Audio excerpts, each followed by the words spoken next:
चिंता मुक्त अब केवल एक खंडर है। दिव्य तलवार को छोड़ो, तुम्हारे पास तो एक ठीक ठाक अस्त्र भी नहीं है। क्या ये सत्य नहीं? ऐसा लैंग हमारे साम्राज्य के 5 गुरुकुल में चिंतामुक्त सबसे बेकार है।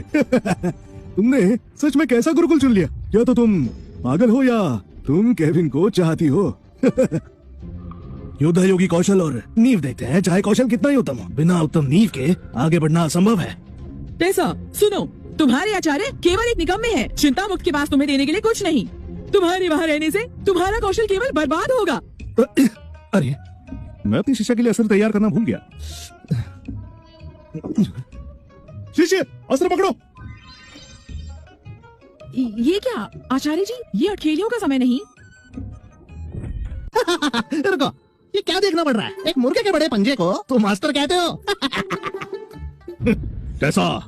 तुम्हारे आचार्य तुम्हें एक अच्छा अस्त्र नहीं दे सकते। ऐसे अस्त्र से क्या करोगी? वो तुम्हें पराजित होने को भेज रहा है क्या? परंतु ये पंजे जैसा गाड़ा काफी बड़ा है। पता नहीं मुर्गी के पंजे कब से इतने लंबे होने लगे। केविन, हद कर दी तुमने। मुर्गी का पंजा अस्त्र कैसे हो सकता है? ये मुर्गी के पंजे से बना अस्त्र नहीं, बल्कि ये किसी और के पंजे से, फीनिक्स के पंजे से बना अस्त्र है। केवल बड़ी बड़ी बातें करते हो। फीनिक्स कब से तुम जैसों के आसपास भटकने लगे? फीनिक्स एक दिव्य पक्षी है, केवल सम्राट स्तर वाले ही उसे दूर से निहार सकते हैं। तुम जैसा कोई उसे पकड़ भी सकता है क्या? मेरे आचार्य बहुत ही बेकार हैं। पहले मुझे मुर्गी की हड्डी की स्थापना के लिए अब उसके पंजे से बना अस्त्र दे रहे हैं। अच्छा है कि मैं राजकुमारी हूँ और किसी भी चीज को तलवार बना सकती हूँ, वरना मैं पराजित हो जाती। आचार्य जी, चूंकि आप मेरे गुरु हैं, मैं आपका सम्मान करती हूँ। मेरा गुरु सही था। मुर्गी के पंजे के साथ भी मैं तुम्हें हरा सकती हूँ। टेसा, देख तेरा बेकार गुरु, सिर्फ बड़ी बड़ी बातें और कोई बल नहीं। अपनी माँ की सुन, वापस आ जा, ठीक है? माँ, मुझे चिंता मुक्त की रक्षा करनी है। निश्चिंत रहिए, जब चिंता मुक्त हमारा होगा तब भी टेसा वही रहेगी, क्योंकि वो देव शास्त्र का द्वितीय गुरुकुल होगा। धन्यवाद छोटे योद्धा योगी जी। अब तुम्हारा सामना देव शास्त्र की दिव्य तलवार से होगा।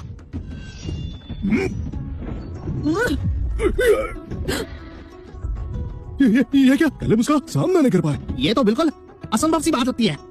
एक अलौकिक तलवार? सच में? ये मुर्गे का पंजा मेरी तलवार शक्ति को 100 गुना बढ़ा सकता है।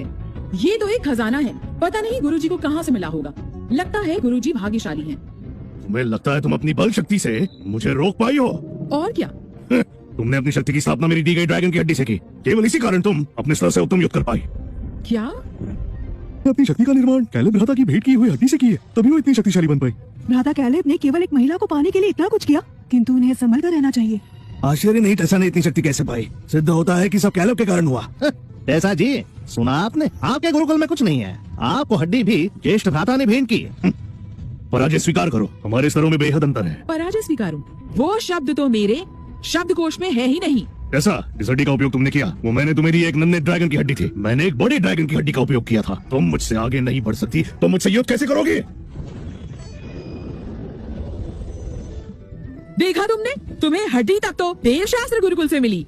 अपने गुरुकुल में रहकर तुम्हें क्या ही मिलेगा? सिद्ध होता है कि पराजय निश्चित है। टेसा, जानती हो ना कैलेब जी ने अपनी शक्ति का निर्माण कर लिया है, वो भी बड़े ड्रैगन की हड्डी से। टेसा, तुम कैलेब जी का सामना नहीं कर सकती। जो हड्डी मुझे मेरी माँ ने दी, वो तुमने उन्हें दी थी। अवश्य, यदि मैंने तुम्हें वो ना दिया होता तो तुम अपनी शक्ति का निर्माण नहीं कर पाती।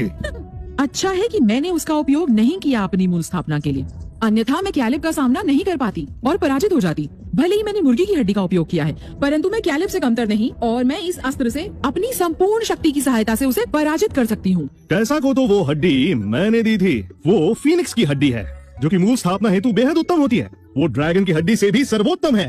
ठीक है, अब तो समझ गए होंगे।